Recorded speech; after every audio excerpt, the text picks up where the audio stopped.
Good morning. Good morning. You raised me up so I can stand on mountains. You raised me up to walk on stormy seas. I am strong when I'm on your shoulders. You raised me up to be more than I can be. That's a great song. We appreciate it because it's good, like teaching.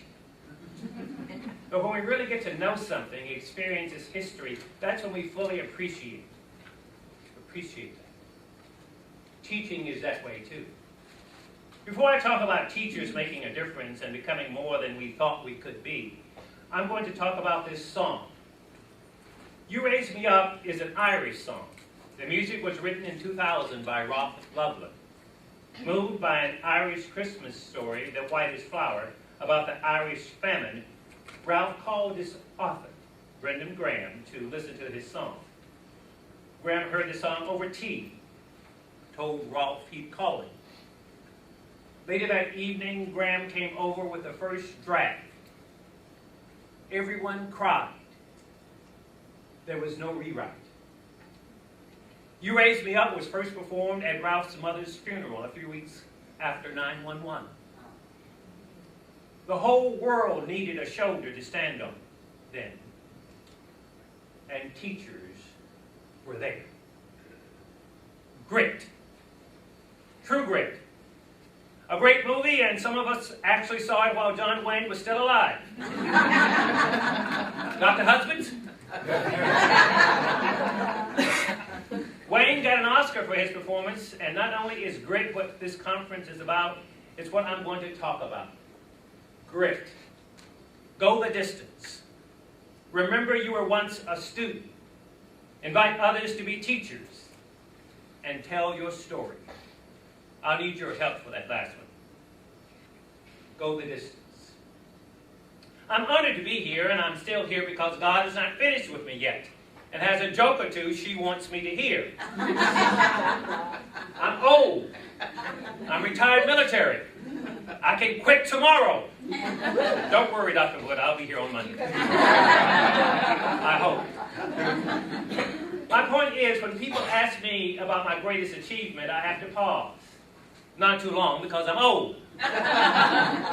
But I've learned to say being married for over 33 years, regardless of my honey-do list, that will keep me busy for at least another decade, is one.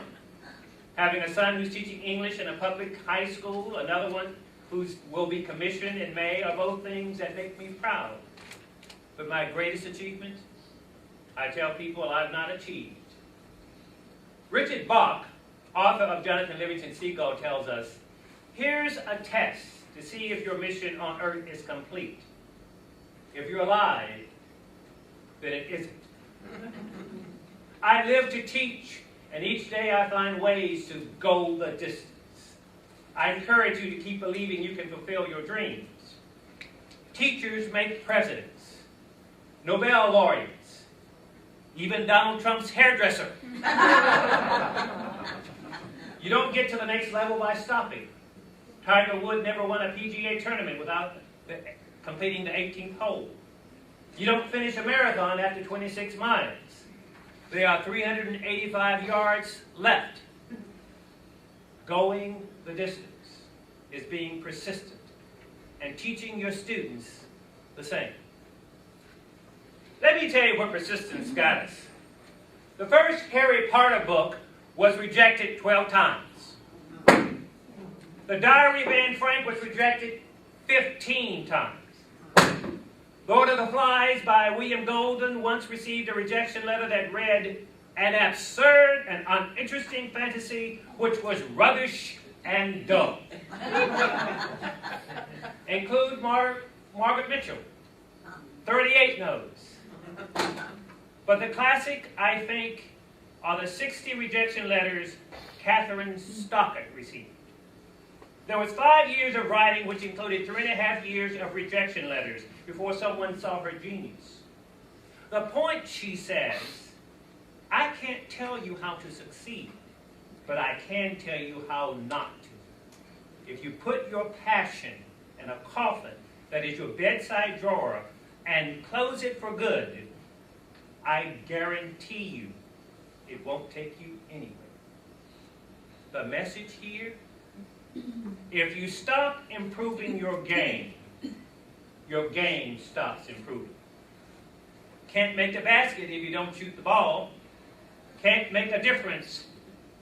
Can't stand on the sidelines and make a difference. You get the message? Go the distance. That's why you can read Stockard's The Help. And as you go the distance, remember you were once a student. I think sometimes we forget that. I do, until I hear myself. Like sometimes, for those of you who are parents, we hear our parents' words come out of our mouths. It's like for a moment, we've been possessed. Did I say that? Trust yourself and your students. Tell them the truth. Sometimes you can be the difference between jail and justice, prison and possibilities. Some of you are the first person many have seen of someone who looks like them who has succeeded. Don't take that responsibility lightly. Remember Spider-Man? His uncle tells him, with great power comes great responsibility. As a teacher, don't ever undervalue yourself as you remember which teacher made a difference in your life. Remembering you were once a student goes a long way. As my cousin once said, you don't have to remember the truth. She's a teacher, by the way. Don't lie. Be honest. Remember you were once a student. Have fun. Then invite people you know who should be teachers to join you. That's my third point. I'm so happy to have the school districts join us. I think I always knew I was going to be a teacher, especially for someone who liked to talk, which I did. If Rittman had been around, I would have been a prime candidate. No, I take that back. We had Rittman. It was called a paddle. Want to get me to shut up? Wave a paddle. But my point is, we want good people to teach. This is not an invitation to a misery loves company or come to my pity party. It's a reality. Teaching is awesome, but it's not for everyone. There's no greater calling than helping your students know that they are diamonds and appreciate the value of your polishing or paddling. I wouldn't do anything else. There are so many stories. Like one student I had last semester whose dad had kicked him out of the house. The student had no way to get to school, so he missed my class. When he returned, I literally marched him to my office, sat him across from me, and I listened. He hurt his dad. He knew it, but didn't know how to fix it. These are the times when, like Dr. Yeomans, another mentor, told me, you realize whatever you are able to bring to your students pales significantly when contrasted with what your students bring to you. I told my student, dads who care don't give up. And if he thought his dad still cared, to write a letter to his dad and say how he felt. He loved his dad. Knew he had disappointed him.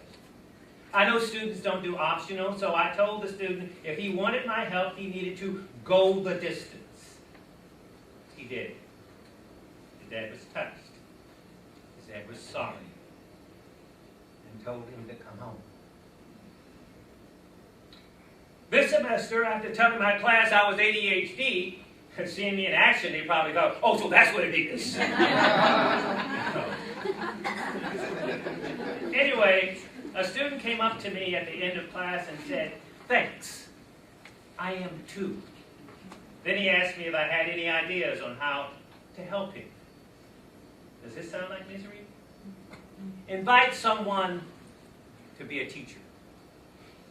After we go the distance, remember what it was like to be a student, invite someone to be a teacher, you now need to tell your story. In teaching, you can't separate this from who you are. My students can tell you a lot of things about me, and one of the things they will tell you, I love what I do. As Jack Houston once told me, never let the truth get in the way of a good story. Now the story. I would like you to close your eyes.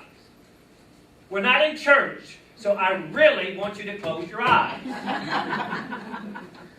Think of the teacher who made a difference, was literally the teacher who changed your life, went the distance with you, and made you think you could do anything. Now that you can see the teacher who is principally responsible for you being here, open your eyes. Tell the person next to you who that was and what they taught. Go ahead.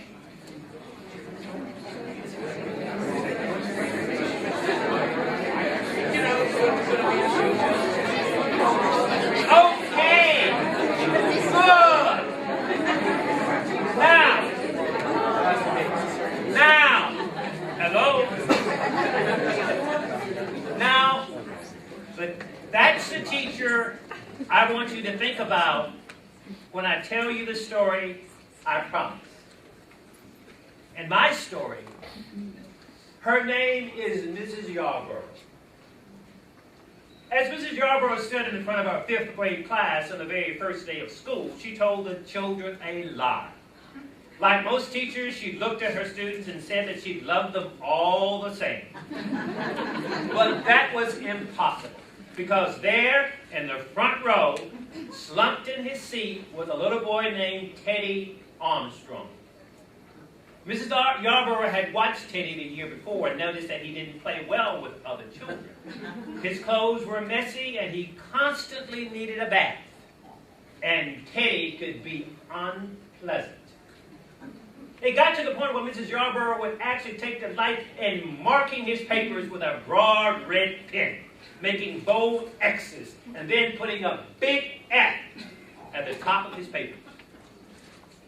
At the school where Mrs. Yarborough taught, she was required to read and review each child's past records, and she put Teddy's off until last. However, when she reviewed his file, she was in for a surprise. Teddy's 1st grade teacher wrote, "Teddy is a bright child with a ready laugh. He does his work neatly and has good manners. He is a joy to be around." His 2nd grade teacher wrote, "Teddy is an excellent student, well liked by his classmates, but he is troubled because his mother has a terminal illness, and life at home must be a struggle."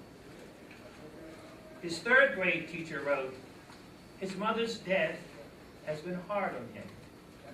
He tries to do his best, but his father doesn't show much interest, and his home life will soon affect him if some steps aren't taken."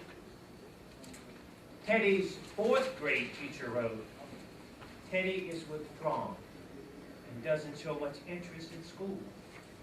He doesn't have many friends, and he sometimes sleeps in class." By now, Mrs. Yarborough realized the problem, and she was ashamed of herself. She felt even worse when her students brought her Christmas presents wrapped in beautiful ribbons and bright paper, except for Teddy's.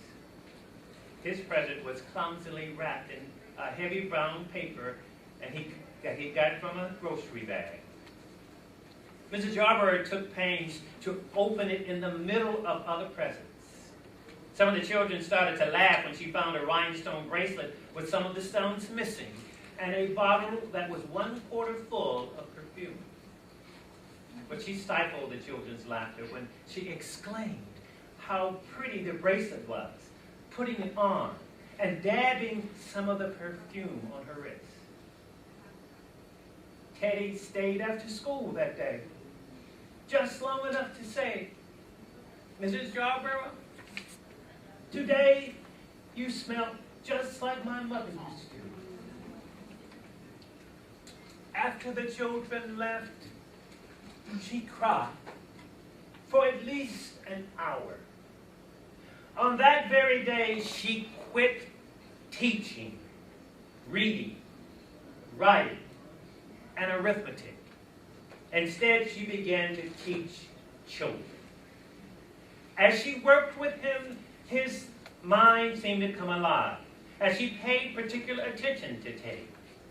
The more she encouraged him, the faster he responded. By the end of the year, Teddy had become one of the smartest children in the class.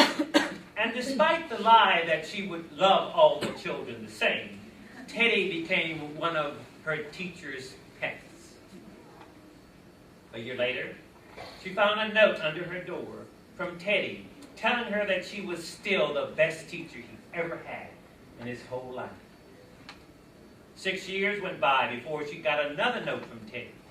He then wrote that he had finished high school, third in his class, and she was still the best teacher he ever had in his whole life. 4 years later, she got another note saying that while things had been tough at times, he stayed in school, had stuck with it, and would soon graduate from college with the highest of honors. He assured Mrs. Yarborough that she was still the best and favorite teacher he ever had in his whole life. Then 4 more years passed, and yet another letter came. This time he explained that after he got his bachelor's degree, he decided to go a little further. The letter explained that she was still the best and favorite teacher he ever had. But now his name was a little longer. The letter was signed Theodore F.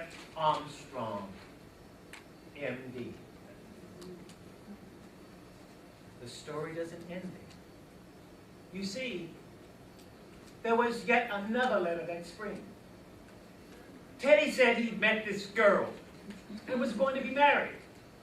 He explained that his father had died a couple of years ago, and he was wondering if Mrs. Yarborough might agree to sit in the place at the wedding that was usually reserved for the mother of the groom. Of course, Mrs. Yarborough said yes. And guess what? She wore that bracelet, the one with several rhinestones missing. And she made sure she was wearing the perfume that Teddy remembered his mother wearing on their last Christmas together. They hugged each other. And Dr. Armstrong whispered in Mrs. Yarborough's ear, "Thank you, Mrs. Yarborough, for believing in me. Thank you so much for making me feel important and showing me that I could make a difference." Mrs. Yarborough, with tears in her eyes, whispered back, she said, "Teddy, you have it all wrong. You were the one who taught me that I can make a difference. I didn't know how to teach until I met you. You are teachers. Remember that. Remember, no matter where you go, what you do, you will have the opportunity to touch and change a person's outlook. Teachers have an obligation, our own Hippocratic oath, to save lives in a way only teachers like you and Mrs. Yarborough can. And we do that by having grit. Go the distance. Remember what it was like to be a student. Invite others to be teachers and telling our story. The world is our classroom. We, you and I, change lives every day. There is a Mrs. Yarborough in all of us. Don't forget that, or I'll paddle you. Thank you, Dr. Husband. I thank my Mrs. Yarborough, and thank you all for listening. And Dr. Wood, and Dr. Cottrell, I do plan on being here on Monday.